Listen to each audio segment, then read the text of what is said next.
오늘도 비가 오는 중이지만 우리 성부, 성자, 성령 하나님의 은혜가 여러분 속에 있기를 축원합니다. 어떤 목사님이 축도를 하려고 손을 들었는데 이제는 우리 주 예수 이게 생각이 안 나서 한참을 고민하다가 시방은 우리 이렇게 했다는 얘기가 있습니다. 목사도 사람이라서 어떻게 사도신경 하려다 보니 입에 익숙한 주기도문이 먼저 나왔습니다. 네. 그래도 틀린 줄 알고 끝까지 따라하신 여러분에게 하나님의 은총이 있기를 바랍니다. 네. 아이고 목사가 저걸 틀려? 그러면서 마음에 반감 가지는 게 아니라 우리 성도들은 참 마음이 선하셔서 틀린 줄 알고도 따라하시니 얼마나 은혜입니까? 그렇게 고백된 우리의 고백들이 하나님 앞에 상달되기를 바랍니다. 오늘 우리 말씀 속에는 한 가지 짚을 게 있습니다. 개구리 올챙이적 모른다라는 말이 있죠. 이 말의 뜻을 우리가 잘 알죠. 무슨 뜻입니까? 자기 옛날 시절은 모르고 교만하여져서 아주 뻗대는 사람을 비유할 때에 개구리 올챙이적 모른다 그렇게 보통 얘기하죠. 일상을 살다 보면 그런 경우가 많습니다. 참 자기 옛날 모습은 모르고 변화된 자기 모습 때문에 얼마나 교만을 떠는지 모릅니다. 그런데 신앙 속에도 이런 경우는 얼마든지 있습니다. 마치 개구리 올챙이적 모르듯이 자기의 옛적 삶은 돌아보지 못하고 현재의 상황 속에서 영적인 교만에 빠져서 남들의 삶을 정죄하고 또 남의 신앙을 깔아 내려보는 경우들이 참 많다는 것입니다. 유대인들이 그런 경우였습니다. 하나님께서 자기들을 택할 때에 처음 그들이 하나님의 택한 백성 된 상황은 언제입니까? 애굽에서 종살이 할 때입니다. 그들이 애굽에서 종살이 하면서 애굽 사람의 노예로 사는 그 비천한 심벌에 있을 때에 하나님께서 택하여 불러주셨고 하나님의 백성 삼으셔서 언약을 맺으셨죠. 그래서 나는 너희의 백성이 되고 너희는 나는 너희의 목자가 되고 너희는 나의 양이 되리라 하는 그 약속을 통해서 언약 관계가 시작됐습니다. 근데 자신들이 구원받았다는 이 생각 때문에 이방인들을 천시하고 멸시하고 학대합니다. 자신들이 구원해서 배제하고 단지 선민의식에 사로잡혔던 교만한 삶을 유대인들이 살았죠. 근데 이게 유대인들에게만 나타나는 경향이 아닙니다. 신약시대에 넘어오면 이제 예수 그리스도를 통해서 수많은 사람들이 영접하고 그리스도인이 됩니다. 하나님의 구원의 반열에 들어갔죠. 근데 이 구원의 반열에 들어간 사람들은 어떻게 했습니까? 나는 그리스도인이라 하는 마음을 가지고 믿지 않는 자들에게 멸시 천대 있습니다. 이방의 구원에 대해서 배척했었고요. 또 안디옥을 중심으로 뻗어나가는 이방 선교의 현장에서 영접하고 그리스도인들이 된 초창기 이방인 그리스도인들조차도 그 믿지 않는 불신자들에 대해서 굉장히 영적인 교만들을 떨었던 것을 보게 됩니다. 그러면 안 된다는 것을 로마서 11장 17절에서 18절에 사도 바울이 얘기하는데 참감람나무와 돌감람나무 얘기를 합니다. 뭐냐 하면 참감나무에서 몇 가지가 떨어져 나가자 선한 농부가 어떻게 할까요? 돌감람나무를 그 참감람나무에다가 접붙임을 합니다. 그렇게 얘기하면서 돌감람나무가 무슨 자랑할 것이 있느냐? 그가 모든 양분을 받는 것은 그 영양분을 수액을 얻는 것은 무엇 때문에 얻는 것이냐라고 물어봅니다. 무엇 때문에 얻습니까? 뿌리 때문에 얻는 거죠. 참감람나무에 접붙인 데 있기 때문에 그래서 돌감람나무가 수액을 받는 것이지 스스로 자랑할 게 뭐 있냐라고 그렇게 꾸짖고 있습니다. 믿는 사람들 하나님 택한 백성된 이스라엘들 다 마찬가지랍니다. 스스로 자랑할 게 있습니까? 없습니까? 없다란 뜻입니다. 스스로 자랑할 것이 없고 단지 하나님께서 은혜로 접붙여 주셨고 그래서 유대인들은 택한 백성 삼아 주셨고 이방인들은 구원하셔서 하나님의 백성 삼아 주셨다는 것을 깨달아 알라라고 얘기합니다. 그러니 자랑은 하나님께 있지 사람에게 있지 않다는 것을 가르쳐 주셨던 겁니다.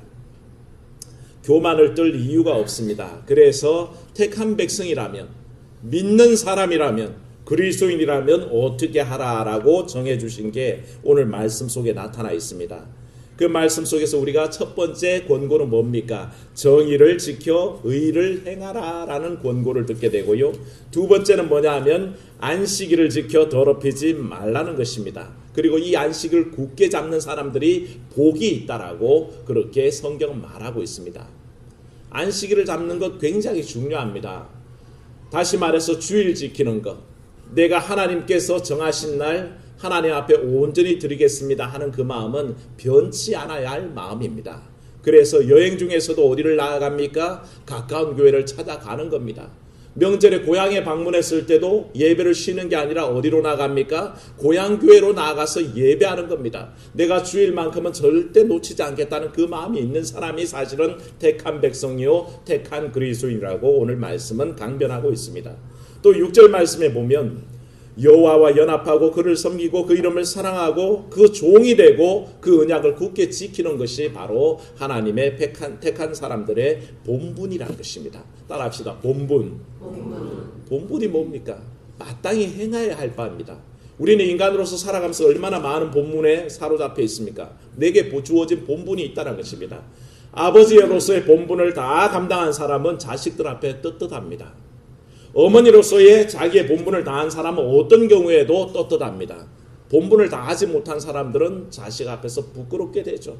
뭐든지 마찬가지입니다. 목사가 목사의 본분을 다하면 성도들 앞에 떳떳합니다. 그리스도인들의 본분을 다할 때 누구 앞에 떳떳할까요? 하나님 앞에 떳떳합니다. 주눅들 이유가 없습니다. 그렇게 하나님 앞에 우리를 하나님 이 열매를 맺었습니다 하고 얘기할 수 있는 것이죠.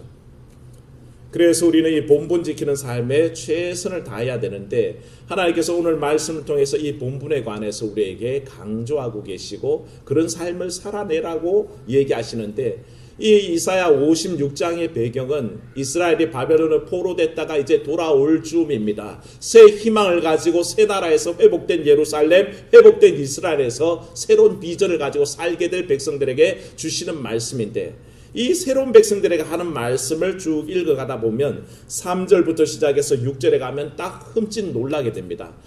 이 말씀은 택한 백성 이스라엘에게 주시는 건지 알았는데 실상 가만히 보면 이런 표현이 들어와 있습니다. 여호와께 연합한 이방인이라고 얘기하고 있습니다. 택한 백성 이스라엘에게 주신 말씀이 아니라 여호와께 연합한 이방인이라니 이 대목에서 사람들은 흠칫하는 거죠. 이것은 이스라엘의 그 기본적인 선민사상에 배치되는 얘기입니다. 선민사상이 뭡니까? 이스라엘은 하나님께 택함 받았다라는 그 사고가 선민사상입니다. 그래서 그들이 하나님 앞에 택한 백성으로서 살아갔는데 오늘 말씀 속에는 하나님과의 연합한 관계 속에 누구도 가능하다라고 얘기합니까? 이방인도 가능하다라고 얘기합니다. 그러니 그들이 지금까지 착각했던 것들이 갑자기 떠오르기 시작하는 겁니다. 나는 혈연 때문에 구원받을 줄 알았는데 내가 택함 받은 족속이라는 그 선민사상 때문에 구원받는 줄 알았는데 아니구나. 하나님께서는 혈통이 중요한 게 아니라 혈연이 중요한 게 아니라 오히려 하나님 앞에 연합하기 위해 쓰고 하나님이 주신 본분을 온전한 노력으로 감당하는 사람을 오히려 기뻐하시는구나 하는 것을 깨닫게 됩니다. 그래서 이런 사실은 왜 우리가 바벨론에 포로됐을까 하는 것을 그 원인을 충분히 설명해 주고요. 우리가 포로된 것은 선민사상에 사로잡혀서 그저 택한 백성은 다 구원받을 줄 알았는데 그게 아니라 하나님 앞에 오직 의와 진리로 행하지 않았기 때문에 정의와 공의로 행하지 않았기 때문에 우리가 이와 같이 바벨론 포로까지 했었구나 하는 것을 이스라엘은 깨달을 수밖에 없었다는 것이죠.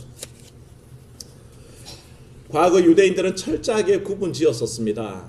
하나님의 은총에 들어갈 사람들, 은총을 받지 못할 사람들, 구원받을 사람들, 구원받지 못할 사람들, 그들을 뭘로 구분했습니까? 그게 혈통입니다. 선민사상입니다. 택함 받은 백성만 구원받고 그러지 못한 사람들은 구원받지 못한다라고 아예 규정하고 있었습니다. 예를 들어 보면 성전 출입과 관련해서 한번 생각해 봅시다. 유대인들은 성전 규례를 갖고 있습니다.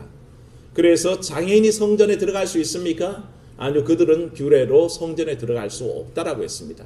병자도 역시 성전에 들어갈 수 없다고 그랬습니다. 그런데 생각해 보십시오. 이스라엘 백성들은 1년에 한 차례 대속죄일에 하나님의 성전에 나가서 제사를 지내야 됩니다. 그래야 1년간 지은 모든 죄를 속죄받고 구속의 역사를 얻게 되는데 장애인들은 또 병자들은 그 기회를 얻습니까? 못 얻습니까? 아예 얻을 수가 없는 겁니다. 그래서 그들의 죄를 사함받을 길이 없다는 거죠. 복음서에 예수님께서 성전에서 가르쳤다는 말씀은 자주 나오는데 예수님께서 성전에서 병 고쳤다는 말은 잘 볼 수가 없습니다. 여러분 혹시 보셨습니까? 한 번 있습니다. 복음서 전체를 통해서 예수께서 성전에서 병자들을 고쳤다는 것은 마태복음 21장에 딱 한 번 나오는 얘기입니다. 그 외에는 예수님께서 주로 어디에서 고치셨을까요? 회당에서 가르치시다가 회당에서 병 고쳤다라고 얘기하시죠. 그러니까 성전에서 병 고침의 얘기가 잘 안 나오는 이유가 뭘까요? 성전에 병자가 없기 때문입니다. 성전에 아예 병자가 들어오지 못하니까 예수님께서 성전에 가르쳐도 어떻게 병자들이 와서 병 고침을 얻겠습니까? 그거에 대한 반정입니다. 그런데 예수님께서 성전에서 바로 병 고침을 행했던 마태복음 21장 그 유일한 기록 속에는 사실은 그 사건이 이루어지는 것은 성전 정화 사건과 이어지고 있습니다. 성전 정화 사건 때 예수님께서 외쳤던 그 유명한 말씀이 바로 오늘 본문의 말씀의 인용입니다. 뭐라 그랬습니까? 이 내 집은 만민이 기도하는 집인데 너희가 뭐의 구려를 만들었다? 강도의 구려를 만들었다 하고 예수님께서 직접 이 본문을 인용해서 성전 정화의 사건을 진행하셨던 것을 보게 됩니다. 왜 주님께서 병자를 고치는 얘기가 성전에서 병자를 고치는 얘기가 성전 정화 사건과 연결되어 있겠습니까? 예수님께서 이 성전 정화 사건을 진행하신 것은 사실 성전의 원래 기능이 회복된다는 것을 보여주시려는 겁니다. 병자가 못 들어오는 성전이 아니란 것입니다. 장애인이 들어올 수 없는 성전이 아니란 것입니다. 왜 유대인들은 자기 마음대로 규례를 정해서 잣들을 만들어 놓고 너희는 들어오지 못한다. 여기서는 흠없는 사람들만 들어와서 죄사함을 받는다는 규례들을 만들기 시작했을까요? 그게 사람의 생각이라는 것을 주님께서는 신랄하게 비판하신 것이죠. 원래 솔로몬이 성전을 지은 다음에 기도할 때에 사실은 그렇게 기도했었습니다. 그게 역대하 6장 28절 이하에 나오는데 기도할 때 이렇게 기도합니다. 이 성전을 지었는데 하나님 만에 이 땅에 기근이나 온역이 있을 때 곡식이 시들거나 깐풍기가 나거나 메뚜기나 황충이 나거나 적국이 와서 성읍을 에워싸거나 무슨 재앙이 있거나 무슨 병이 있으면 그때 한 사람이든지 우리 민족이 다 나와서 이 자리에서 기도하면 낫게 하여 주시옵소서. 그게 솔로몬이 했던 기도입니다. 어디에서요? 병이 들면 어디에서요? 성전에 나와서 기도하면 하나님 들어주십시오 라고 성전을 처음 세운 사람은 그렇게 기도했는데 이게 바리새인들과 수많은 율법학자들이 자기 인간의 유전대로 만들어 가다 보니까 나중에는 거룩을 주장하면서 사람은 흠 있는 사람, 거룩하지 못한 사람, 장애인은 병자는 성전에 들어올 수 없다 그렇게 만들어 버렸던 겁니다. 그래서 결국에는 성전에는 병자가 없으니 예수님께서 성전에서 병자를 고칠 수가 없죠. 그런데 주님께서 유일하게 성전 정화한 사건, 바로 성전의 기능을 올바로 회복한 그때에는 병자들이 예수님 앞에 나온 일이 유일하게 기록되어 있는 겁니다. 그때 예수님께서는 성전의 기능을 회복하셨다는 뜻인 겁니다. 이방인들도 마찬가지입니다. 원래 성전에는 이방인의 뜰이 있습니다. 성전의 구조를 보면 제일 먼저 대제사장이 들어가는 지성소가 있죠. 그 다음에 유대인들의 일반 남자들이 들어가는 안뜰이 있습니다. 그리고 거기를 벗어나면 여자들이 들어갈 수 있는 유대인들의 여자들의 여인의 뜰이 있습니다. 그리고 맨 마지막 바깥뜰에 뭐가 있냐면 이방인의 뜰이 있습니다. 이방인의 뜰에는 이방인들이 들어갈 수가 있게 돼 있었습니다. 그것도 할례 받은 이방인만 들어갈 수 있도록 그렇게 규정을 만들었었습니다.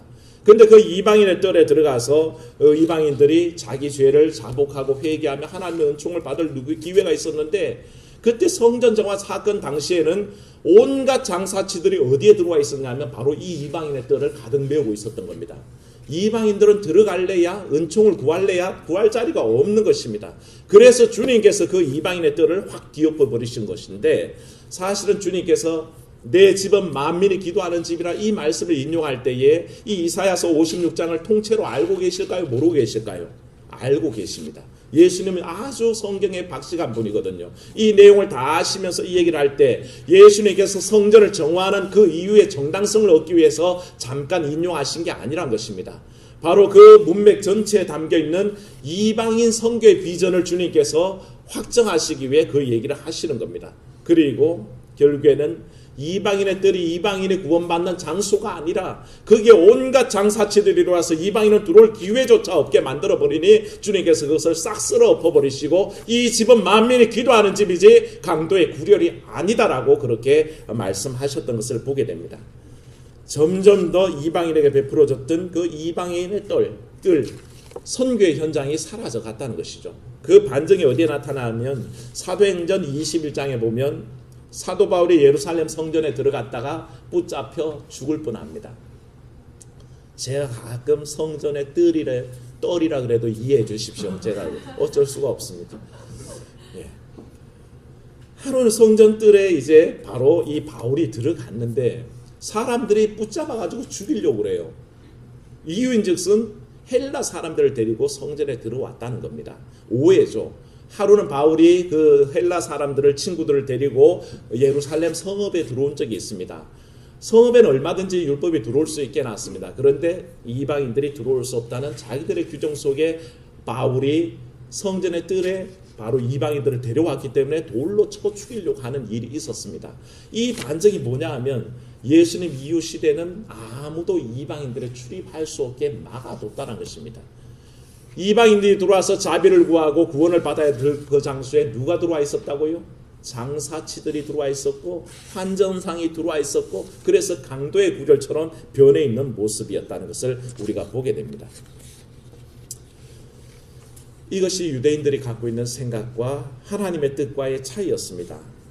태생적으로 우리는 선택받은 족속이기 때문에 우리는 구원받을 자격이 있다. 이 생각 속에 바로 구원에서 배제되어 있는 하나님의 마음에 합하고 또 여호와의 연합해서 그를 섬기고 온 정성을 다하지만 결국에는 이방인이라는 이유로 구원에서 배제돼야 될 이 사람들에게 대해서 다시 생각을 하고 오늘 본문은 우리에게 얘기하고 있다는 것입니다. 사랑 여러분, 하나님께서 택하시는 것은 혈연도 아닙니다. 태생이 아닙니다. 하나님께서 원하신 것은 그 마음이 얼마나 하나님 앞에 합해 있느냐 그것을 보신다는 것입니다. 이 은총을 받던 사람이 누구일까요? 우리들입니다. 여러분은 태생적으로 이스라엘 사람이 아닙니다. 유대인이 아닙니다. 그래서 율법대로는 구원의 자격이 없죠. 하지만 그리스도의 구속의 은총으로 구원받으신 것을 믿으시기를 축원합니다. 우리가 그런 사람들입니다. 우리가 바로 이방인으로서 구원의 역사에 들어간 사람들입니다. 그러므로 사실 이 말씀 우리가 받을 때에 생각해야 됩니다. 아하, 이방인에게 베풀어 주시는 하나님의 은혜가 있었구나. 그 이방인에게 베풀어 주시는 하나님의 은혜 때문에 내가 구원받았구나. 그리고 감사하고 감격할 노릇이죠. 성경에는 아주 처음부터 바로 이방인들의 은총을 얘기합니다. 여호수아 8장 33절을 보면요. 여호수아가 이제 가나안에 들어가면서 아이성을 점령한 다음에 이스라엘 백성들을 세웁니다. 에발산에서 율법을 낭독할 때에 한 그룹은 그리심 산 앞에 한 그룹은 에발산 앞에 놓는데 그때 세웠던 부류를 이렇게 얘기합니다. 온 이스라엘과 그 장로들과 관리들과 재판장들과 본토인뿐 아니라 이방인까지 여호와의 언약궤를 맨 레위 사람 제사장들 앞에서 궤의 좌우에 벌려 섰다 그랬습니다. 그것은 바로 온 백성에게 모세가 이스라엘 하나님의 그 백성들에게 축복하라는 그 명령대로 세웠을 때입니다. 그 축복의 때에 누가 서 있었습니까? 이방인들이 자리를 잡고 서 있다는 것입니다. 바로 아주 출애굽 초창기부터 그렇게 이방인들은 은총의 대상이었다는 것입니다. 에스겔 44장 9절에 이런 말씀이 있습니다. 주 여호와께서 이같이 말씀하셨느니라. 이스라엘 족속 중에 있는 이방인 중에 마음과 몸에 할례를 받지 아니한 이방인은 내 성소에 들어오지 못하리라 하는 규정이 있습니다. 바꿔 말하면 할례 받고 온전히 하나님 마음에 합한 사람은 그 성소에 들어갑니까? 못 들어갑니까? 들어간다란 뜻입니다. 이방인이 하나님 앞에 들어갈 것을 얼마든지 하나님께서 만들어 두셨죠. 베드로가 로마 군대 백부장 이방인 그 고넬료의 초청을 받고 가서 그를 위해서 기도한 적이 있습니다. 그런데 같이 간 사람들이 깜짝 놀랄 일이 일어났습니다. 왜? 베드로가 기도했더니 그들이 막 성령을 받기 시작하거든요. 아하, 이방인도 성령 받는구나 하는 것 때문에 같이 갔던 사람들이 깜짝 놀라게 됩니다. 성령의 역사도 유대인과 이방인을 구별하지 않더라는 것입니다. 성경 어디에도 선민 사상 가진 유대인만 구원받는 것이라는 얘기는 없습니다. 아니 모든 이방인들이 하나님 앞에서 온전한 마음으로 하나님을 바라보는 이마다 구원받는다고 하셨으니 사랑 여러분, 여러분에게도 구원이 있음을 믿으시기를 축원합니다. 믿음으로 인한 것입니다. 태생도 아니요 혈육도 아니란 것입니다. 우리는 만민이 기도하는 집으로서 성전을 보지 못하고 그 옛날 구원의 은총에 독선에 빠져있던 유대인의 시각으로 오늘 우리는 살아갑니다. 우리가 만민의 기도하는 집으로서의 교회 생활을 하지만 바로 그 독선과 아집이 우리 속에 녹아 있습니다. 그래서 교회가 열린 교회가 되지 못하고 수많은 참으로 돌아다니는 이방인들에게 용납하지 못하는 현상들이 교회들에게 많이 나타납니다. 주님께서 이 얘기를 인용하시면서 다시 이사야서 56장을 통해서 다시 우리에게 이 말씀을 보게 하시는 것은 하나님의 교회가 어떠해야 하는지를 분명하게 보여주시는 본문입니다. 하나님의 집은 만민이 기도하는 집이라는 것입니다. 사랑 여러분, 먼저 이 이야기 속에 이방인이었던 나도 만민이 기도하는 집 속에 은총의 구태열에 들어갔음을 감사하시기를 바랍니다. 그게 첫 번째 기억하실 것이고요. 둘째는 교회는 만민이 나오는 곳이라는 것을 기억하는 겁니다. 만민이 나오는 것을 자꾸 제한을 두지 마시라는 겁니다. 수많은 우리의 생각 속에 누구는 어때서 수많은 이야기를 합니다만 성경은 그렇게 얘기하지 않습니다. 만민이 죄 있는 자나 빈부나 귀천의 차별 없이 그렇게 누구나 나올 곳으로 우리에게 가르치니 우리가 한 마음으로 기도하고 예배하는 장소로 새겨야 할 것입니다. 셋째로 기억할 것은 하나님의 은혜로 택함받은 사람들이라면 당연히 힘쓸 본분이 있다는 것입니다. 만민의 기도하는 집에 참여할 자격이 있는 사람은 오늘 성경은 분명하게 우리에게 얘기했습니다. 정의와 공의를 행하는 것, 온 마음으로 하나님 앞에 합하는 것, 안식일을 속되게 하지 않는 것, 이런 삶의 결단을 가지고 나아가라 할 때에 오늘 이 집에 들어와서 기도하고 예배하는 여러분, 이런 삶의 결단이 있으시기를 축원합니다. 그저 살아내서 우리가 택함받은 백성이 아니라 이 모든 본분을 지킬 때에 바로 우리가 택함받은 백성이라는 것입니다. 그 힘쓸 본분이 뭡니까? 제가 늘 말씀드렸죠. 우리에겐 5가지 본분이 있습니다. 첫 번째는 예배요, 두 번째는 선포, 전도입니다. 세 번째는 교육이요, 네 번째는 친교요, 다섯 번째는 봉사입니다. 이 5가지의 중대한 본분들이 우리에게 주어졌는데 이것을 감당하지 않으면 우리가 어찌 온전히 서겠습니까? 이런 귀한 회복이 있는 우리 현적교회 되기를 주의 이름으로 축원합니다. 그리고 여기에 속한 우리 모든 성도들이 이 말씀 받아서 만민이 기도하는 집에서 내가 그동안 영적인 독선에 영적인 우월감에 빠져 있었다면 돌이키고 온전히 만민이 기도하는 집답게 만민을 채울 수 있는 삶으로 나가고 또한 이 자리에서 온전히 본분을 감당하기를 결단하시기를 주의 이름으로 축원합니다. 기도하겠습니다. 은혜로우신 아버지 하나님, 만민이 기도하는 집이라고 우리에게 가르쳐 주시면서 이 만민에 포함될 당연한 유대인들과 더불어서 구원에서 배제되어 있던 이방인조차 하나님의 섭리 가운데 허락하심을 깨닫게 하시니 감사합니다. 우리를 돌아보건대 원래 구원에서 배제되어 있던 이방인이었음에도 불구하고 하나님께서 아버지 구원의 반열에 불러주신 것을 믿고 감사드립니다.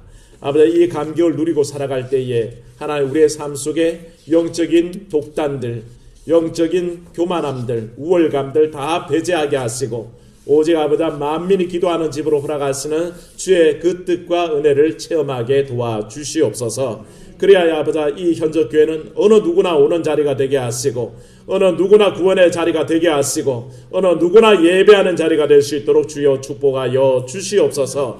우리끼리 사람을 판단하여 아버지 영적인 구원의 대상에서 배제하고 제외하는 그런 어리석음을 범치 않게 하시고 참으로 아버지 우리가 먼저 구원받은 자인 것을 고백하며 수많은 이들에게 구원의 기회를 열어가는 그런 현적교회 되게 주님 축복하여 주시옵소서. 주 예수님 이름으로 기도하옵나이다. 아멘.